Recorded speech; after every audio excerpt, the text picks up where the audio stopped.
கர்த்தருடைய பரிசுத்த நாமத்துக்கு ஸ்தோத்திரம். இன்றைய தினத்துக்கான தேவனுடைய வார்த்தையானது உபாகமம் 8ஆம் அதிகாரத்திலே அந்த 18 வாசிக்கும் பொழுது 8:18 உன் தேவனாய கர்த்தரை நினைப்பாயாக என்று சொல்லி வேதம் சொல்லுகிறது. அதாவது உன் தேவனாய கர்த்தரை நீ நினைக்கணும் என்று வேதம் சொல்லுகிறது. ஏன்னா அவர் நம்ம நினைக்கிறார். நம்முடைய சிறுமை, நம்முடைய எளிமையெல்லாம் அவர் நினைக்கிறார். அவருடைய உபத்திரத்தை நினைக்கிறார், நிந்தையை நினைக்கிறார். அவர் நம்மை நினைத்திருக்கிறார், அவர் நம்மை ஆசீர்வதிப்பார். ஆகவே அவர் நம்மை நினைக்கிற ஒரு நல்ல தேவன். ஆனால் நாம் அவரை நினைக்கணும் என்று வேதம் சொல்லுகிறது. உன் தேவனாய கர்த்தரை நீ நினைப்பாயாக என்று வேதம் சொல்லுகிறது. காரணம் என்ன? கீழே வாசிக்கும் பொழுது ஐஸ்வர்யத்தை சம்பாதிப்பதற்கான பலனை உனக்கு கொடுக்கிறவர், சம்பாத்தியம் பண்ணுவதற்குண்டான பலனை அவர் நமக்கு தருகிறவர். அப்போது நம்முடைய பலத்தில் எதுவுமே கிடையாது, நம்முடைய உழைப்பில் மேலே எதுவுமே கிடையாது. மேலே வாசிக்கிறோம் 17 என் சாமர்த்தியமும் என் கையின் பலனும் இந்த ஐஸ்வர்யத்தை எனக்கு சம்பாதித்தது என்று உன் இருதயத்தில் நான் ஓடுறேன், நான் பிரயாசப்படுறேன், உழைக்கிறேன், அதனால் எனக்கு இந்த பலன் அப்படின்னு சொல்லவே கூடாது.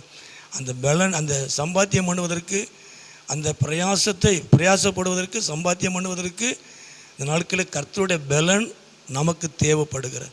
ஆகவே தான் வேதத்தில் வாசிக்கிறோம், நீ உன் தேவனை கர்த்தரை நினைப்பாயாக. ஏன்னா அவரே உனக்கு சம்பாத்தியம் பண்ணுவதற்கு, வேலை செய்வதற்கு, பிரயாசப்படுவதற்கு உண்டான பலனை அவர் கொடுக்கிறவர் என்று வேதம் சொல்லுகிறது. உண்மையாகவே எல்லாமே கர்த்தரை சார்ந்தது. நமக்கு 2 நாள் முடியலை அப்படின்னா வேலைக்கு போக முடியலை, பிரயாசப்பட முடியலை. ஆனால் வேலை செய்யணும்னு நினைக்கிறோம், முடியலை. ஆனால் அந்த வேலையை செய்வதற்கு அவர் தான் நமக்கு பலன் தரணும். நம்முடைய சாமர்த்தியம், நம்முடைய பலன் எதுவுமே கிடையாது. நம்முடைய ஓட்டத்தினால தான் அப்படிங்கிறலாம் கிடையாது. நம்ம பிரயாசப்படணும், வேலை செய்யணும், வேலையில் உண்மையாக இருக்கணும். ஆனால் அந்த வேலையை ஆசீர்வதிப்பது, வருமானத்தை ஆசீர்வதிப்பது, பிரயாசத்துக்கு ஏற்ற பலனை தருவது எல்லாமே அவருடைய பலன். அவருடைய பலன் இருக்கும் பொழுது இந்த பூமியில் நம்ம வேலை செய்ய முடியும், நல்ல ஊழியம் செய்ய முடியும், எதையும் செய்ய முடியும். நம்மளால் ஏதாயிலும் ஆகும் என்று யோசிப்பதற்கு ஒன்றுமே இல்லை. விரும்புகிறோம், ஓடுகிறோம். ஆனால் இறங்குகிற தேவனாலே நிச்சயமாய் கர்த்தர் தான் நமக்கு பலன் தருகிறவர். ஆண்டவர் தாமே இந்த நாட்களிலே உங்களுக்கு போதுமான பலனை தருவார். உங்கள் குடும்பத்தை நடத்துவதற்கு, வேலை செய்வதற்கு, பிள்ளையுடைய காரியங்களை கவனிப்பதற்கு, எல்லாவற்றுக்கும் அவர் உங்களுக்கு பலன் தருவார்.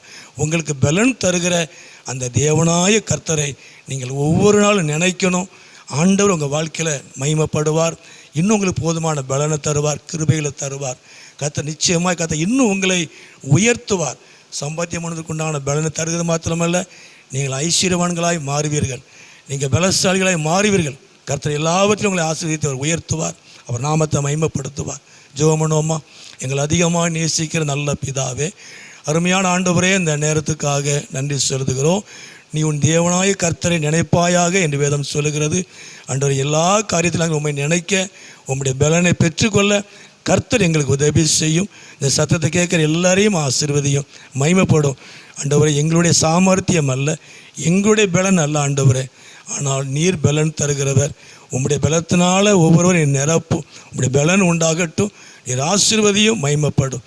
இயேசுவின் நாமத்தில் ஜெபிக்கிறோம் நல்ல பிதாவே. ஆமேன், ஆமேன்.